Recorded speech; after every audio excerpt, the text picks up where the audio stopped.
Kabar terkini, drummer Superman is Dead. Masa tahanan hampir usai. Jerinx akan bebas akhir Juli.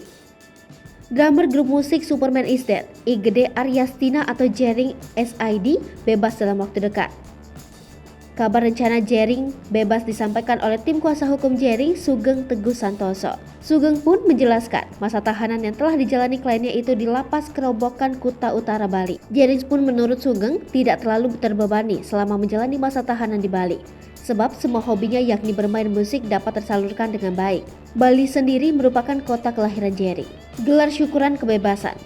Jering bakal menggelar acara ketika resmi dibebaskan pada akhir Juli 2022. Acara tersebut merupakan bentuk syukur dirinya setelah menyelesaikan masa tahanannya selama 1 tahun di Lapas Kerobokan, Kuta Utara, Bali. Hal itu dipastikan oleh kuasa hukum Jering, Sugeng Teguh Santoso. Namun, menurut Sugeng, suami Nora Alexandra itu akan tetap menjalani wajib lapor ketika menghirup udara segar. Jejak kasus. Seperti diketahui, Jering divonis 1 tahun penjara dan denda 25 juta rupiah subsidi 1 bulan kurungan atas kasus pengancaman melalui media elektronik terhadap pegiat sosial media Adam Denny. Vonis tersebut lebih ringan dari tuntutan jaksa penuntut umum sebelumnya dengan hukuman 2 tahun penjara dan denda 50 juta rupiah subsidi 2 bulan kurungan. Jering divonis dengan pasal 29 Jungto pasal 45B Undang-Undang Nomor 19 Tahun 2016 tentang perubahan atas Undang-Undang Nomor 11 Tahun 2008 tentang informasi dan transaksi elektronik.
Hai pemirsa Sri Popo TV, jangan lupa komen, like, dan subscribe, serta tonton terus berita-berita terupdate lainnya ya.